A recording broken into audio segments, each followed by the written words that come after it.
Good evenings my dear students. हम लोग पिछले लेक्चर में डिस्कस कर चुके थे कि रेजिस्टेंस का कम्बिनेशन में श्रेणी कम्बिनेशन हम लोग पढ़ चुके थे।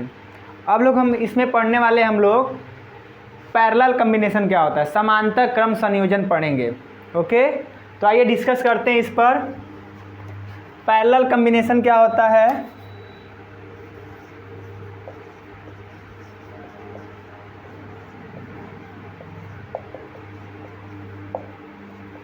पैरेलल कम्बिनेशन का मतलब समांतर क्रम संयोजन। समांतर क्रम संयोजन। ओके, समांतर क्रम संयोजन क्या होता है। तो स्टूडेंट, इसमें क्या होता है, जब किसी परिपथ में कई सारे प्रतिरोध लगे हो, जब किसी परिपथ में कई सारे प्रतिरोध क्या हो, लगे हो,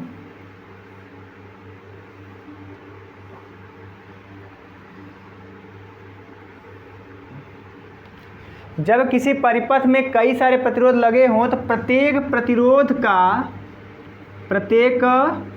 प्रतिरोध का ईच रेजिस्टेंस का एक सिरा एक बिंदु से, ठीक है, तथा दूसरा सिरा किसी अन्य दूसरे बिंदु से जुड़ा हो, इस क्रम को समांतर क्रम संयोजन कहते हैं। अर्थात क्या समझ में आ रहा है इससे, ये पॉइंट ए, ये पॉइंट बी है और इसे कनेक्ट कर दिए किसी वोल्टेज स्रोत से।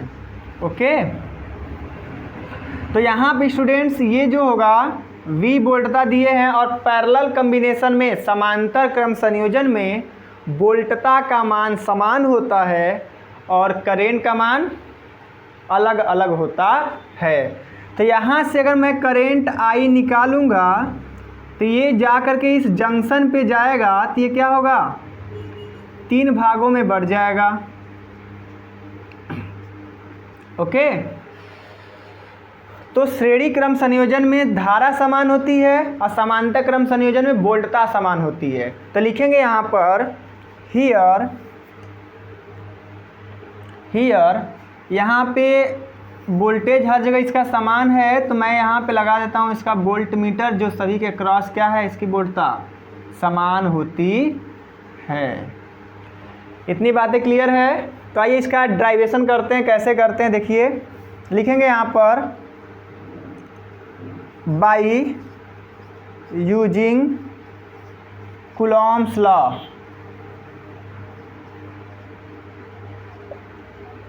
ओहो, कूलॉम्स लॉ बोल रहे हैं, Ohm's law. By using Ohm's law क्या होता है, ये V equal to I R. So यहाँ से स्टूडेंट्स क्या होगा, I equal to V upon R. Okay, V upon R. और हम पढ़े हैं क्या कि श्रेणी क्रम संयोजन में, 1 मिनट स्टूडेंट इसको इंक पिला दिया जाए, थोड़ा सा इसको इंक पिला दिया जाए।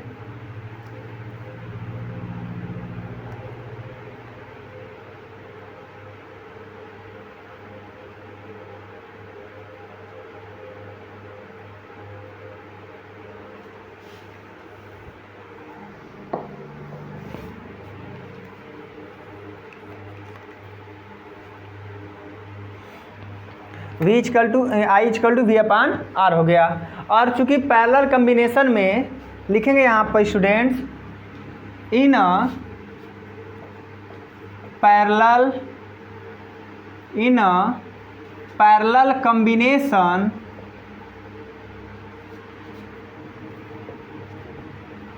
पैरेलल कम्बिनेशन समांतर क्रम संयोजन में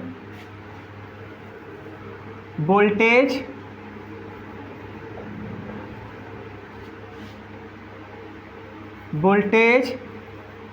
ऑलवेज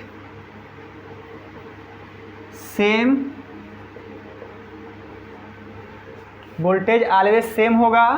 ओके, बट करेंट क्या होगा, डिफरेंट होगा, करेंट डिफरेंट होगा। पैरेलल कॉम्बिनेशन में वोल्टेज सेम होता है और करेंट क्या होता है, प्रत्येक टर्मिनल के क्रॉस अलग अलग होता है। तो मैं यहाँ पे क्या कर लिखूँगा स्टूडेंट्स, जो अलग अलग है सभी को उठा लीजिए। तो देखिए क्या होगा, I equal to I1 plus I2 plus I3 plus dot dot dot. Okay, so यहाँ पे क्या होगा आपका, I की जगह क्या रख दीजिए, V अपान R।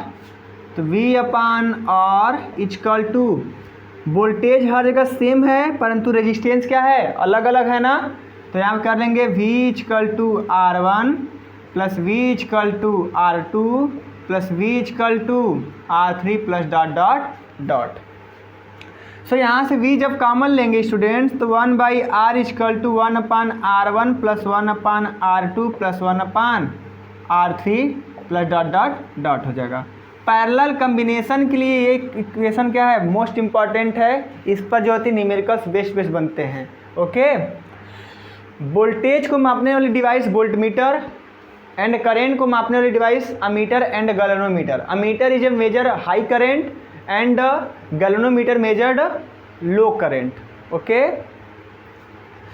अब एक स्टूडेंट आप लोग से क्वेश्चन है कि घरों की वायरिंग किस क्रम में की जाती है, घरों की वायरिंग किस क्रम में की जाती है। ठीक है, ये क्वेश्चन आप लोग बतलाइएगा। हाँ, ध्यान दीजिए अब।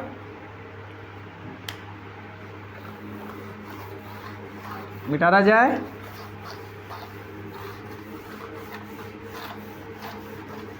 स्टूडेंट्स एक बात बतलाइए, श्रेणी क्रम में करेंट को ज़्यादा पथ ट्रेवल करना पड़ेगा या समांतर क्रम में, सोच कर आंसर दीजिएगा। ठीक है, हम आते हैं इस पर क्वेश्चन पर आते हैं, इसके बेस्ट क्वेश्चन पे आते हैं। जैसे क्वेश्चन, पहला क्वेश्चन लेते हैं, हमसे बोल दे कि एक परिपथ है ये, ओके, ये, और आपसे पूछ रहा है ए और बी के क्रॉस, ए और बी के क्रॉस संपूर्ण प्रतिरोध क्या होगा। Find total resistance, find total resistance terminal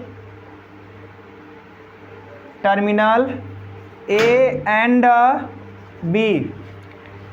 B के क्रॉस संपूर्ण प्रतिरोध ज्ञात करना है। तो कैसे करेंगे, ये तीनों परिपथ किस क्रम में हैं, श्रेणी क्रम में। कैसे पहचाने, इसका दूसरा इसका पहला, इसका दूसरा इसका पहला है। तो R टोटल इक्वल टू निकाल लेंगे R1 plus R2 plus R3 plus dot dot dot. तो R टोटल कितना, 5 प्लस 3 प्लस 2 इक्वल टू 10 ओम। ऐसे ये सवाल हो गए इसके सिंपल।